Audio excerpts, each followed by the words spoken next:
Bueno, me gustaría contarle que ya hace varios días el Señor viene hablándome específicamente de la palabra hijo y la palabra padre. Me había venido hablando con respecto a este tema por personas que he visto, por personas con las que he estado, y aunque realmente quería predicar de algo diferente, Él cogió y me cambió completamente la predicación y me puso lo que Él quería que yo hablara. Así que dígale al que está a su lado, por favor, si se va a enojar, dígaselo. Si se va a enojar, enójese con Dios, no con Kevin. Listo. ¿Sabe? Mientras estaba preparando esta palabra me acordé de un libro que, gracias, de un libro que en mi infancia prácticamente me obligaron a leer. Sí, me obligaron a leer. Cuando yo estudiaba en el colegio, habían dos libros que eran casi obligatorios, y como yo era tan juicioso, yo era muy juicioso, me gustaba repetir los años para que me quedaran claros. Entonces yo leí estos libros varias veces. En sexto grado me pusieron a leer primeramente este libro que se llama La Ilíada. ¿Alguno lo leyó en algún momento? Antes era un requisito literario, ahora no sé. Y también la Odisea. Pero recuerdo un poco más la Ilíada, porque yo, como un estudiante muy aplicado y juicioso, cuando me pidieron leer la Ilíada, obviamente me vi la película Troya. Era más fácil. Como a mí no me gustaba leer, hasta el día de hoy es una de mis luchas más grandes, pues me vi la película. Y recordé que dentro de esa película se hablaban de dioses y de hijos de dioses. Se hablaba de dioses padres y de hijos de dioses. Entonces yo dije, bueno, voy a hacer una pequeña retrospectiva en mi cabeza y voy a recordar lo poquito que pueda de este suceso.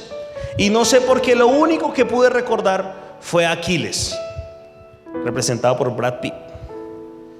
Recuerdo que estaba Aquiles parado en la tienda antes de que mataran a Patroclo, y estaba así, y tenía una actitud supremamente arrogante. Era un tipo que creía que no había nadie como él. Involuntariamente yo en esa época me hice esta pregunta. Yo dije, imagínese, ¿y este es hijo de un Dios? No sabía mucho de Dios, no conocía mucho de esto, pero en ese momento el gran Brad Pitt tomó la determinación de plantearme a mí una imagen de un hijo de un Dios. Yo eso lo recuerdo en mi cabeza, lo tengo muy claro. Veo que este hombre pelea cuando quiere, cuando no quiere no pelea. Que él sabía, por ejemplo, que en el momento en que se iba a enfrentar a, ¿cómo es que se llamaba el otro muchacho? Bueno, al hermano de Paris, no recuerdo cómo se llamaba, Héctor. Cuando se iba a enfrentar con Héctor, él sabía que le iba a vencer. Fue allá y se le paró. Y lo más tremendo es que Héctor sabía que él lo iba a vencer. Y yo decía, ¿será que así son los hijos de Dios en ese tiempo? Por esta razón, como venía todo dándome vueltas, decidí comenzar por este lado. Porque al ver la imagen que Hollywood le vendió al mundo de un hijo de Dios, dije, no, hay que corregirla. Pero también nos vendió una imagen de Dios, o de los dioses de ese momento. Porque sabemos que Aquiles, según la historia, era hijo de una diosa. Yo no recuerdo el nombre porque no lo investigué, todo esto estaba en mi cabeza. Y la diosa era la diosa, creo que de las aguas y los mares, o los ríos y los mares, por el estilo. Y ella tomó la decisión de sumergir a Aquiles en las aguas, pero del lugar desde donde lo tomó, ¿sí? Desde ese lugar él quedó siendo mortal. Para hacerle corta la historia, lo que me parece tremendo es que después de que lo unge, lo tira por allá y nunca más vuelve a saber de él. Y es tremendo porque tal vez nosotros estamos teniendo una imagen de un Dios así. Un Dios que nos entrega un regalo en la infancia, en la niñez, al comienzo, y después simplemente se desentiende de nosotros. Y no. Hoy yo vengo a intentar de algún modo romper esa imagen del Hijo de Dios y de los dioses o de Dios. Obviamente esos dioses son completamente mitológicos y no son tan reales, o no son reales como nuestro Dios. Pero quiero ver las características que plantearon en ese momento sobre un hijo de Dios. Yo nada más puse dos, porque me parecieron las más visibles. Uno, que era completamente arrogante. Aquiles era un tipo arrogante. Dos, 100% desobediente. Él hacía lo que él quería. Aquiles era un hombre que se regía por su propia ley. Entonces, si usted no quiere, vamos a comenzar por este lado. Si usted no quiere que como hijo de Dios lo vean con los ojos incorrectos, no se rija por su propia ley. Aquí quiero dar un poquito de introducción a la palabra, porque dentro de la historia de la humanidad vemos que nuestro Señor estableció la ley, ojo, la ley, como una niñera, como una nodriza para nosotros, para que antes de realmente tener un encuentro con Él pudiéramos saber cómo comportarnos. A veces la niñera simplemente es aquella que te cuida, y eso hacía la ley. La ley estaba pendiente de nosotros, nos cuidaba, pero era algo pasajero. Más adelante yo quiero profundizar en este tema, pero por ahora quiero dejarle en el corazón que la ley es simplemente una niñera o nodriza para todo aquel que todavía no ha tenido un verdadero encuentro con Cristo. Porque la ley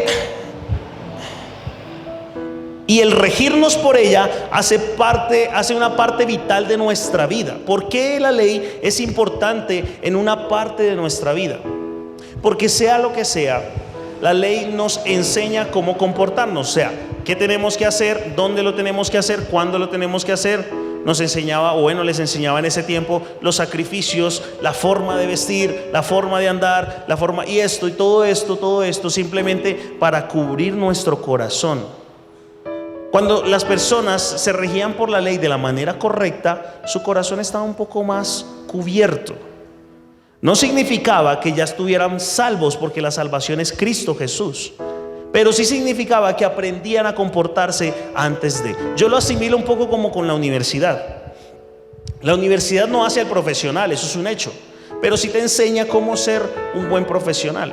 Eso pasa con la ley. La ley te enseña cómo ser un buen cristiano, pero no es la práctica, porque la práctica tiene un misterio más profundo y nace desde lo más profundo de nuestro corazón. Y ahora vamos para allá. Antes de nosotros ser hijos de Dios, o sea, de recibir a Jesucristo, éramos hijos de ira. Y para ratificar esto, quiero que me acompañe por favor a Juan 3:36. Saque su Biblia, que hoy no nos acompaña el video. Juan 3:36, y por favor cuando lo tenga dígame amén. Dice la palabra de Dios: el que cree en el Hijo tiene vida eterna, pero el que rehúsa creer en el Hijo no verá la vida, sino que la ira de Dios está sobre él. ¿Qué significa esto? Que el que no cree en el Señor está regido 100% por su ira. Y esto a mí me parece tremendo, porque hay personas que dicen: pero ¿por qué a mí? ¿Por qué todo esto me pasa? Yo he visto mucha gente afuera, también adentro, que vive una vida diciendo: ¿por qué yo siempre tengo que ser el de malas? ¿Por qué yo siempre tengo que ser esto? Tal vez estás viviendo como hijo de ira y no como hijo de Dios. Y tienes que tener cuidado. Amén. Dice una pequeña porción que anoté, que escribí: el que cree en el Hijo y entiende que la ira de Dios visitó al Hijo en la cruz, ya no tiene que vivir en la ira del Señor, sino en el amor de Jesucristo. En resumidas cuentas, como lo dice este versículo, el que empieza a creer en Cristo, el que entiende que el Señor lo mandó, el que entiende que Él es el único que perdona, que el único que salva, es eximido de la ira que visitó al Hijo en la cruz. La ira del Señor se posó totalmente sobre el Hijo en esa cruz, solamente para salvación de nuestros pecados, para perdón de nuestros pecados y salvación de nuestra alma, perdónenme. Entonces, en el momento en que tú aceptas esa realidad y tú dices: hey, si a Jesucristo lo visitó la ira del Señor, yo no tengo por qué atravesarla porque yo creo en Él, empiezas a caminar de manera diferente. Voy a profundizar más adelante más en esto, pero un verdadero cristiano es aquel que entiende que Jesús definió nuestra relación como hijos de Dios en términos de obediencia a Él. Nuestra relación como hijos está 100% definida por la obediencia a Cristo Jesús. Él nos enseñó cómo caminar, Él nos enseñó cómo vivir, y a diferencia de Aquiles, nos mostró un verdadero hijo de Dios. Y allá quiero ir. Usted tiene que empezar a mirar a Jesucristo no solamente como su modelo, tiene que mirarlo como su ejemplo y como su todo. Tiene que ser usted un fiel seguidor de Jesucristo en sus palabras, en su conducta y en su forma de pensar. Pero más allá de eso, tiene que serlo en su corazón. Y ya vamos para allá.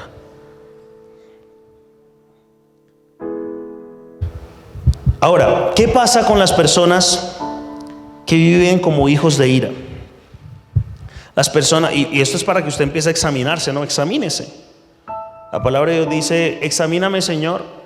Pero yo también creo que nosotros mismos podemos examinarnos también a través de las Escrituras. Las personas que viven como hijos de ira son aquellas que son 100% recurrentes al pecado. Cuando tú te has estrellado con Cristo, la única naturaleza que tú tienes es pecaminosa. Si en el momento en que tú estás caminando a tu casa, en el momento en que tú estás en tu trabajo, solamente vienen pensamientos de perversión, o solamente salen palabras de maldad, o solamente hay envidias, chismes, hay todo este tipo de cosas, ojo, porque estás caminando de una manera pecaminosa, y es posible que seas hijo de ira y no hijo de Dios. Yo sé que esto suena fuerte, pero yo voy a cimentar todo, absolutamente todo lo que estoy diciendo en la palabra del Señor. Porque cuando yo logro pasar de ser hijo de Dios a estrellarme con Cristo, ¿sabe qué pasa? Que me vuelvo coheredero con Cristo Jesús. Significa que si a Cristo el pecado ya no lo toca, a mí tampoco. Significa que si Cristo tiene una manera diferente de caminar, yo también tengo que caminar diferente. Es más, esto es tan profundo que Jesucristo nos llama hermanos suyos. Hermanos. Imagínense que el Dios omnipotente, el Dios todopoderoso, le llama hermano a todo aquel que decide creer en Él y caminar como Él, parecerse a Él. Yo le voy a mostrar esto a través de la palabra de Dios. Por favor, acompáñeme a Hebreos 2:11.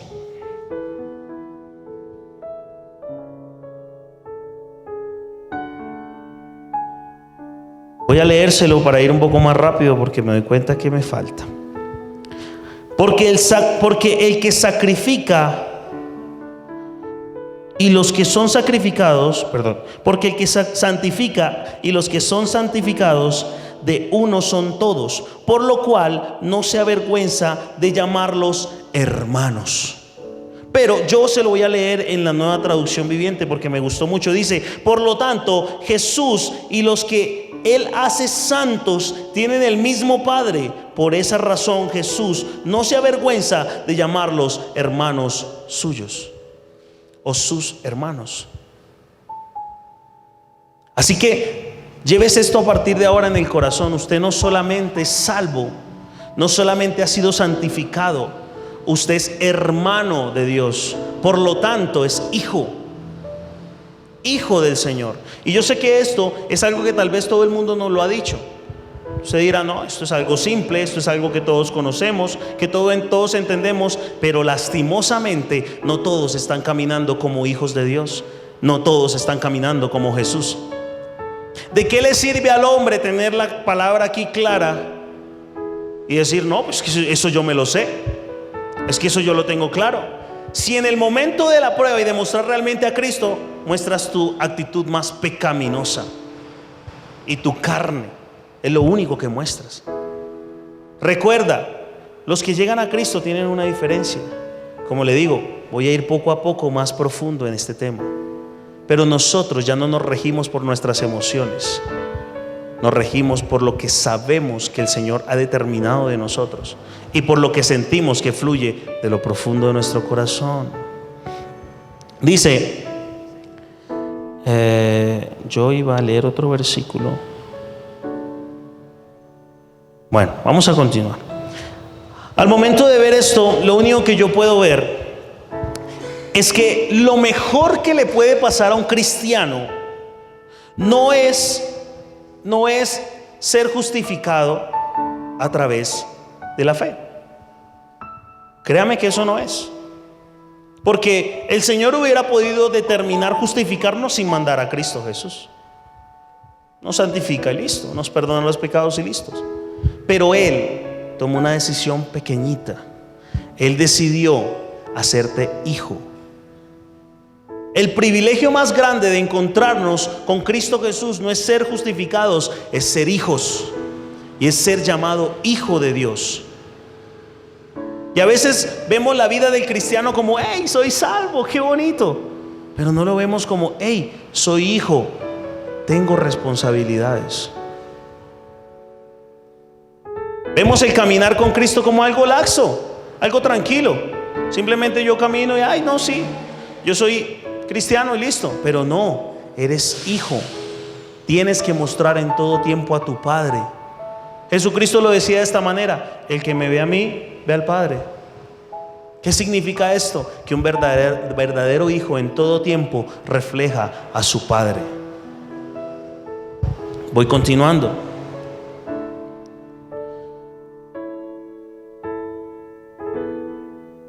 Ahora, no solamente Jesús es tu hermano, sino Él es tu hermano mayor.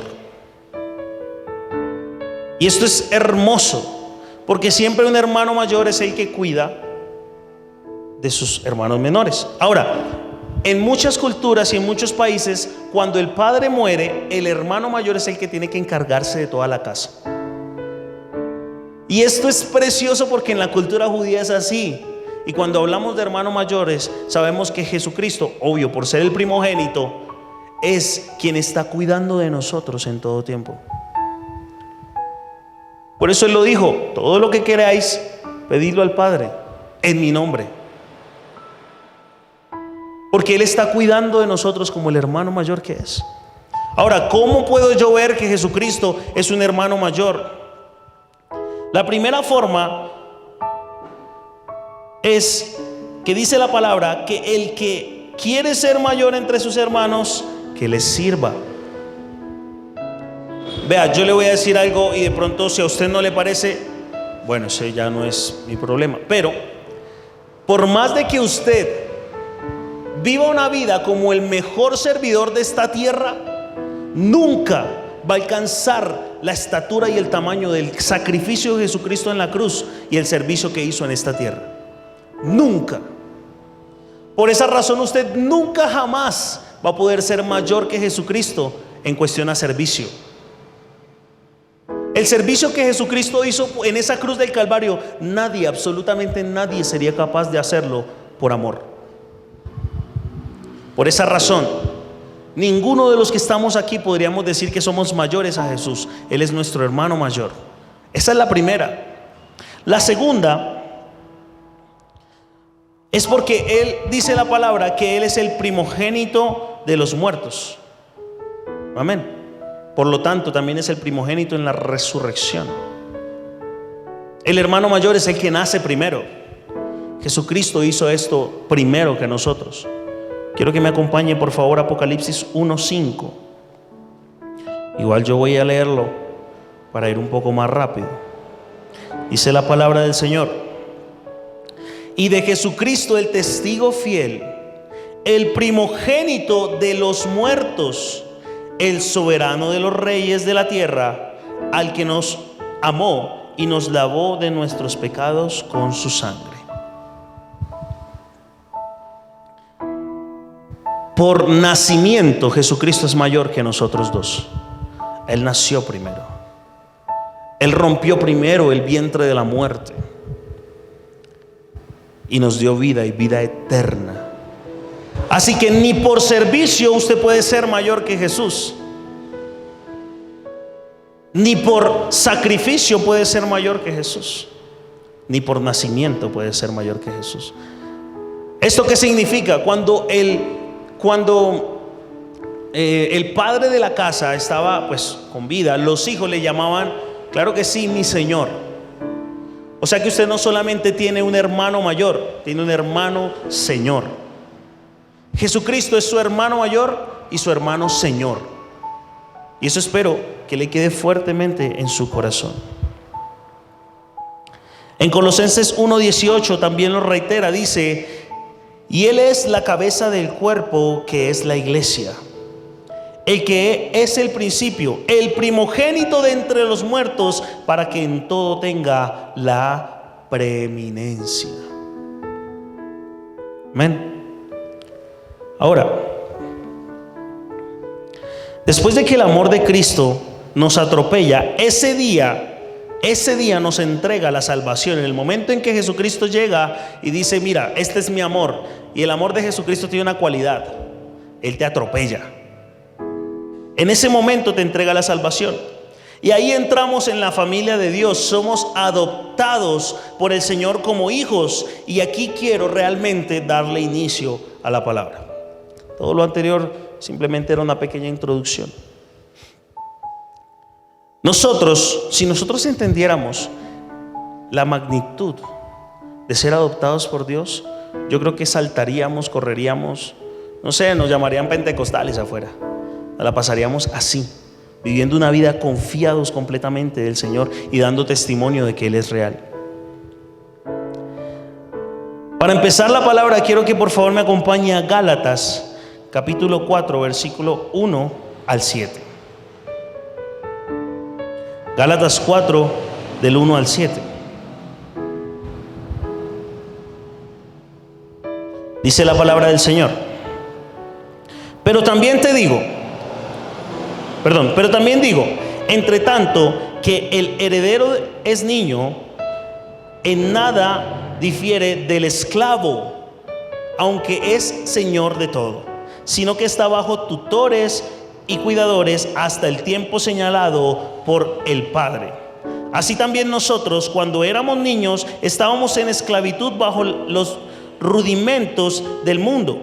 Pero cuando vino el cumplimiento del tiempo, Dios envió a su Hijo, nacido de mujer y nacido bajo la ley, para que redimiese a los que estaban bajo la ley, a fin de que recibiésemos la adopción de hijos.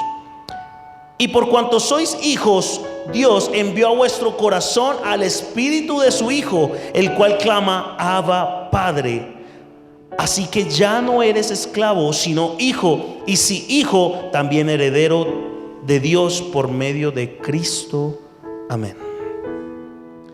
Vamos a empezar con esta parte de la palabra, donde nos muestra del versículo 1 al 3 lo que pasaba cuando estábamos bajo la ley, y del 4 en adelante lo que pasa cuando estamos en Cristo. Amén. Así como le dije antes, al comienzo, cuando nosotros estamos regidos por la ley, estamos cuidados por una niñera. La ley simplemente es una cuidadora. Dice ahí la palabra: entre tanto, el heredero es niño, en nada difiere del esclavo. ¿Qué significa ser niño? Ser niño significa que usted no tiene el conocimiento real de lo que es Jesús. Vivir en niñez es simplemente no entender a Cristo, no haberse encontrado con Él. Por lo tanto, nos toca vivir bajo reglas, bajo la ley. Hay personas que llegan al cristianismo y dicen: ay, pero ¿será que puedo hacer esto? ¿Será que puedo hacer lo otro? ¿Será que? Cuando tú estás niño, todo el tiempo estás pensando en el castigo. Por eso eres regido por la ley. La ley te enseña. La ley te da simplemente un modelo de cómo vivir. Y en el momento que la transgredes, sientes culpa, acusación, dolor, tristeza, y te sientes completamente mal, porque eres simplemente un niño. No sé si usted ha visto un niño cuando se le regaña. El niño cuando se regaña se pone triste, llora y demás. Así pasa con nosotros cuando vivimos bajo la ley. Dice que no es nada diferente el niño al esclavo. El esclavo tiene un señor y obedece los mandatos de ese señor. Punto. En la casa es así. De igual manera pasa con Jesús. Pasa con nosotros, perdón. De igual manera pasa con nosotros. Cuando nosotros no estamos verdaderamente en la adultez en Cristo Jesús, tenemos que regirnos 100% por lo que nos dice nuestro Señor, por la palabra. No tenemos autoridad ni derecho sobre absolutamente nada. Simplemente el Señor ordena y se hace. Punto. Aunque sea Señor de todos, sino que está bajo tutores y cuidadores hasta el tiempo señalado por el Padre. Entonces, el Padre determina en qué momento el Hijo tiene mayor responsabilidad. Mientras tanto, el Hijo simplemente va a estar regido por tutores, va a estar regido por mentores, o sea, por la ley. El Padre determina en qué momento ya estás listo para realmente ejercer lo que Él tiene para contigo. El Padre determina en qué momento ya tu mente sabe que tú eres hijo y que no te puedes comportar como se comporta cualquiera, porque eres hijo. Hay momentos donde los padres no le sueltan responsabilidades a los hijos porque dicen: uy, no, si yo se la suelto, de pronto va y la embarra, de pronto va y comete un error. De igual manera pasa con Dios. Mientras que tú no estás preparado, Él no te suelta responsabilidades. No sé si tú has dicho: Señor, pero a mí ¿por qué no me das más? Señor, porque tal vez no estás preparado, no estás pensando como hijo, estás pensando como un niño, estás bajo la ley. Pero dice: así también nosotros cuando éramos niños estábamos en esclavitud bajo los rudimentos del mundo. Pero cuando vino el cumplimiento del tiempo, Dios envió a su Hijo, nacido de mujer y nacido bajo la ley. Dice: ¿cuál es nuestra condición en Cristo Jesús? Aquí, ahora ya acá. Versículo 4. El versículo 4 en adelante habla de la venida de Cristo. Y el primer punto que yo anoté con respecto a esto está en el versículo 4 y dice: Él no llegó un día antes ni un día después. Él llegó en el momento justo, cuando las personas ya estaban cansadas de la ley. Llega un punto en la vida de todo un verdadero hijo de Dios en el que entiende y comprende que ya no puede vivir todo el tiempo bajo regaños. No puede vivir todo el tiempo bajo amenazas, bajo ay, me siento mal y qué voy a hacer, y preocupado y estresado. No. Llega un punto en el momento de todo cristiano que está cansado de que lo juzguen, cansado de que lo encasillen, cansado de todo eso, y determina comportarse de manera correcta. Ya no vive por la ley. Deja de vivir de esa manera. En el momento en que Jesucristo fue enviado por el Señor, el pueblo de Dios ya estaba agotado, estaba aburrido 100% de la opresión de Roma, de todos sus captores, de todos sus perseguidores, y aparte de que Dios no hablara, de que Dios no cumpliera, de que Dios no estuviese ahí, porque Dios guardó silencio. Cuando Jesucristo es enviado, el pueblo estaba siempre 100% subyugado. Roma había tomado el control total de la milicia y Grecia de la educación. O sea que el pueblo de Dios no tenía parte por ningún lado. Y así a veces nos pasa. No sabemos ni qué hacer, ni cómo hacerlo, ni cuándo hacerlo. Y vivimos una vida en medio de miedo constante, de si estoy obrando bien o mal, como si ese fuera el verdadero comportamiento de un hijo. Un hijo sabe qué cosa le disgusta a su padre y no la hace por amor, no por obligación. Amén. En el versículo 5, la parte 1, el versículo 4 nos muestra ¿por qué fue la venida del Señor?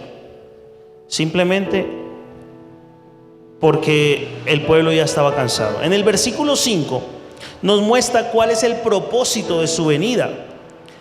Dice el versículo 5, espérame un segundo, yo lo busco acá, que no lo tengo.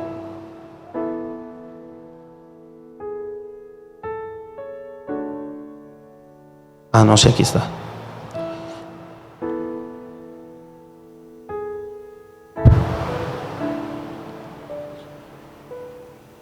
Para que redimiese a los que estaban bajo la ley. Dice la palabra que el propósito de la venida del Señor Jesús a nuestras vidas es la redención de nuestros pecados. Él vino a sacarnos de la esclavitud. Y yo no sé por qué hay muchas personas en el cuerpo de Cristo que quieren seguir viviendo en esclavitud. Quieren seguir viviendo como vivían antes. Ya no se comportan como deberían. Ya no miran. Es más, entre nosotros vivimos en esclavitud todo el tiempo. Primero, el Señor vino para sacarnos de la ley, para quitarnos la ley. Y también vino para redención y para quitarnos la esclavitud. En el versículo 5, parte 2, vemos que el objetivo de Jesucristo también era hacernos hijos. Y déjeme se lo leo. A fin de que recibiésemos la adopción de Dios, ser adoptados por el Señor. Y por cuanto sois hijos, Dios envió a vuestros corazones al Espíritu de su Hijo. Versículo 5 nos hace entender que el por qué vino el Señor solamente era para hacernos hijos en medio de la adopción a través de Cristo Jesús. Ahora, quiero emplear un poco más de tiempo en lo que viene. Y quiero emplear todo el tiempo que me queda para hablar de las bendiciones de ser hijo de Dios, que están a partir del versículo 6. Una de las bendiciones es, como lo acabo de leer, el Espíritu Santo.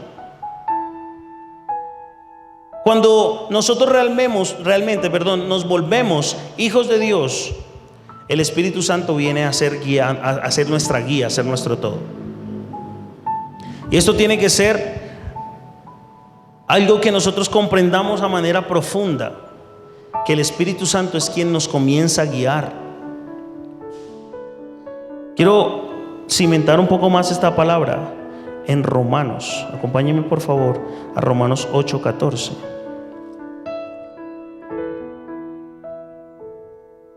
Romanos capítulo 8, versículo 14 dice: porque todos los que son guiados por el Espíritu de Dios, estos son hijos de Dios. Entonces, si tú no estás siendo guiado por el Espíritu de Dios, no estás siendo hijo de Dios. Pero a veces creemos que ser guiado por el Espíritu de Dios simplemente es que tengamos el discernimiento al momento de tomar una decisión, y no. Ser guiado por el Espíritu de Dios es que el Espíritu de Dios domine completamente nuestra vida.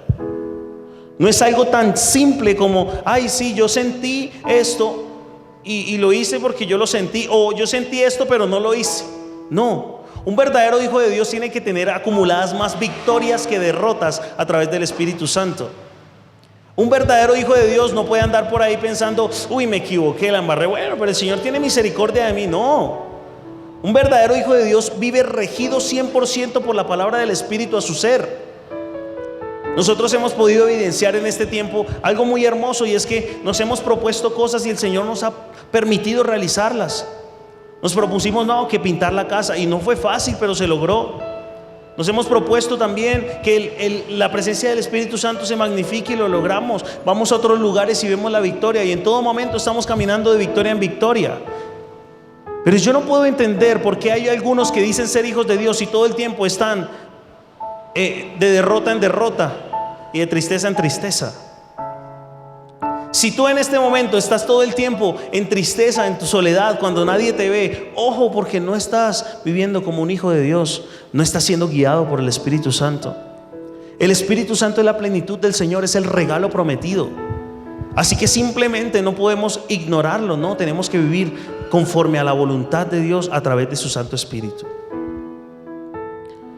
El académico Douglas Moon lo dice de esta manera: que la evidencia de ser guiado por el Espíritu de Dios no es el discernimiento a la hora de tomar decisiones, sino más bien que tú estás bajo la influencia dominante del Espíritu Santo. Lo que implica que deberías tener más batallas ganadas que perdidas.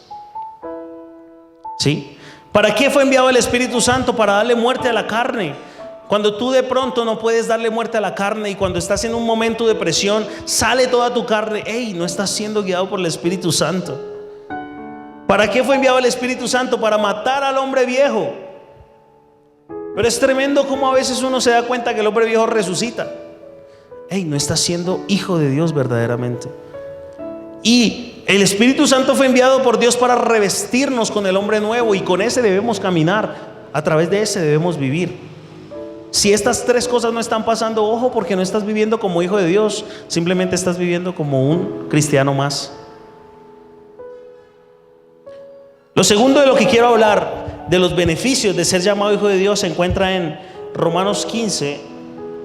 Seguimos ahí mismo en el 8, pero leemos ahora el versículo 15.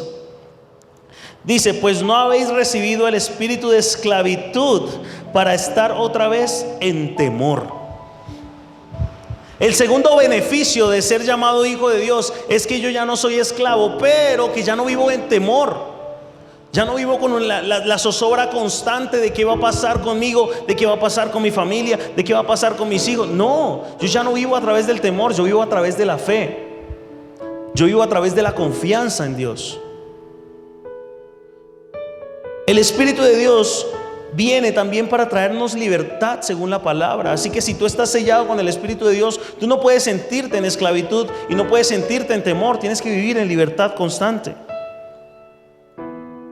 Ya no puedes ser condenado ni vivir todo el tiempo pensando en la condenación, porque el Señor te guarda. El Espíritu Santo constantemente a los que amamos los está guardando. Los guarda por arriba, los guarda por abajo, los guarda por un lado, los guarda por el otro, los guarda por delante, los guarda por detrás. En todo momento nosotros estamos bajo la cobertura total del Espíritu Santo. Por esa razón no vivimos de tristeza en tristeza, sino de victoria en victoria y triunfo en triunfo. Si no está pasando así, ten cuidado, algo está mal. También en la parte 2 del versículo 15 nos habla de lo segundo, o de lo tercero, que nos beneficia al ser hijo de Dios. Sino que habéis recibido el espíritu de adopción, por el cual clamamos: Abba, Padre. Y este Abba, Padre, para mí es algo misterioso, algo hermoso, porque esto significa intimidad. Para mí esto significa cercanía con Dios, confianza. Tú a cualquiera no le dices papito, hola papito. No, tú le dices papito a tu papá, al cercano, al que te ha cuidado, al que te ha criado, al que ha estado contigo. Y este Abba Padre es una señal de amor con la que habla en este momento Pablo. En algún momento Jesucristo lo dijo de otra forma, pero Pablo ahorita dice Abba Padre. También en Salmos 103, 13 y 14 dice: como el Padre se compadece de los hijos, se compadece Jehová de los que le temen, porque Él conoce nuestra condición y se acuerda de que somos polvo. El Señor es tan amoroso con nosotros que Él sabe lo que somos. Él sabe que nos equivocamos, Él sabe que somos polvo. Por eso yo amo la cercanía con Dios. Este Abba Padre para mí significa cercanía. Para mí este Abba Padre significa confianza e intimidad.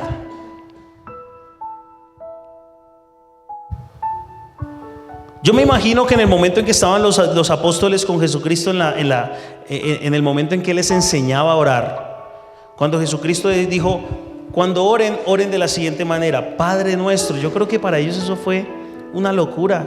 En ese tiempo nadie oraba de esa manera. En ese tiempo muy poquitos eran los que decían Padre nuestro. Cuando ellos escuchan esto, yo creo que a ellos les voló la cabeza. ¿Y cómo así que Padre nuestro?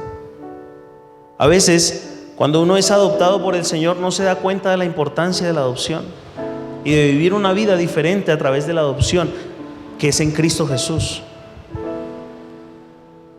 También, otro de los beneficios que podemos ver en Romanos 8:16 es que el Espíritu da testimonio de salvación.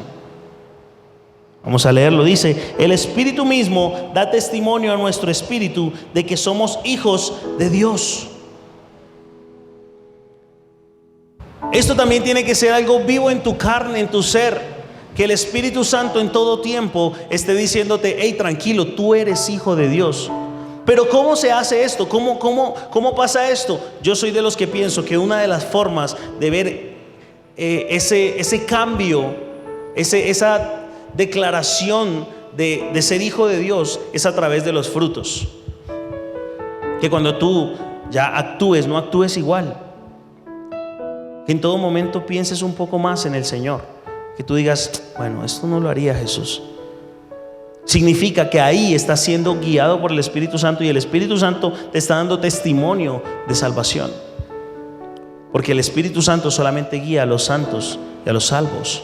Otra forma en la que yo veo que el Espíritu Santo de Dios nos da testimonio de salvación, de que realmente somos hijos de Dios, es a través del servicio. Cuando tú estás apasionado por servir, cuando tú vienes de noche, vienes de día, vienes en todo tiempo y realmente necesitas estar sirviendo en la casa de Dios, eso también da testimonio de que eres salvo. El Espíritu Santo en todo tiempo da testimonio de salvación. Me gusta, ya para ir terminando, me gusta un testimonio que escuché por ahí de John Wesley. Como les digo, lo escuché por encima, lo recordé ahorita mientras estaba ahí y dije: lo voy a citar. Cuenta el testimonio que él estaba en una misión evangelística y que iba a llevar la palabra de Dios a una especie de isla, y le tocaba irse por barco. Pero en el momento en el que estaba como en la mitad del camino, se ha desatado una tormenta y ha empezado eso a temblar de un lado para otro. Y dice que John Wesley sintió miedo, sintió terror, y ya él dijo: bueno, hasta aquí llegué, Señor, y no sé por qué tengo miedo, pero tengo miedo. Y en ese momento se dio cuenta que no era cristiano, porque vio a unos moabitas al lado de él orando, y él estaba preocupado, estresado, y no estaba confiando en el Señor. Un verdadero hijo de Dios es constantemente guiado por el Señor y sabe que como Él está ahí, lo tiene cubierto en todo lado, no va a pasar absolutamente nada con su vida. No tiene temor. Ahora, si ve próxima a la muerte, se goza, porque para un hijo de Dios el morir en Cristo es ganancia. ¿Por qué un hombre como estos dice: me di cuenta que no era cristiano? Porque llegó el temor, porque llegó la zozobra, y porque le faltó totalmente la confianza en Dios. Yo no sé cuántos momentos de presión has vivido en este tiempo.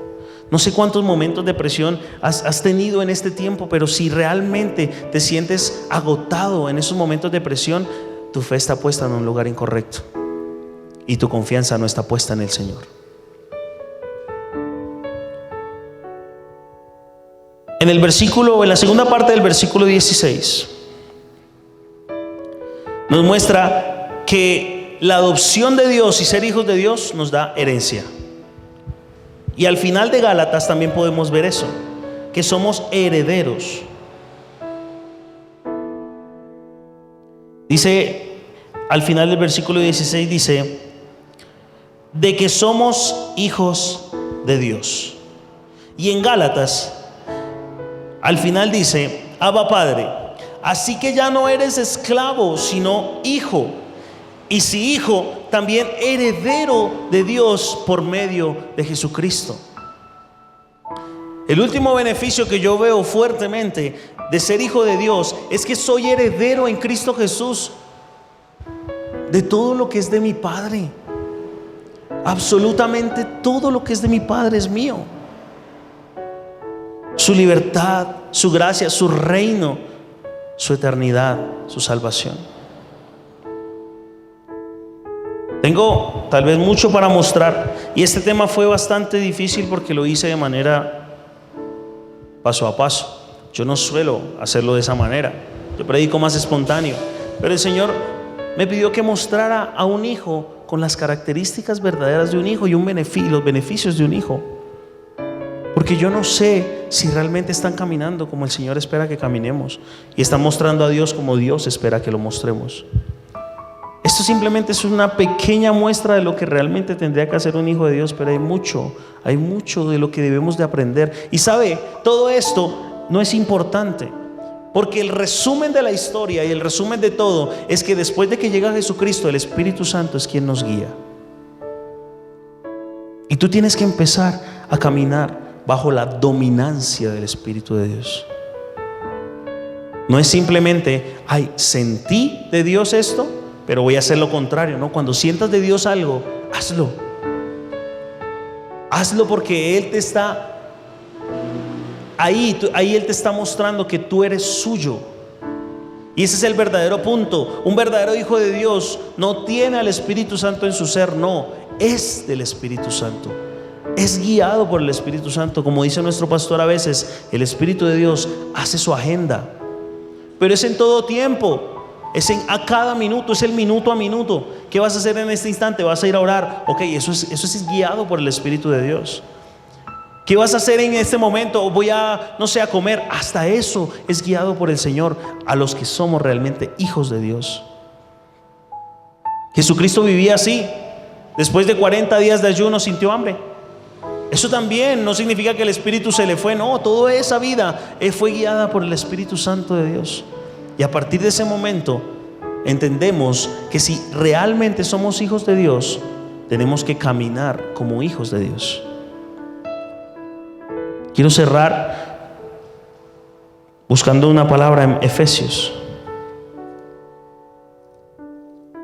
Efesios 1:18, por si la quiere anotar.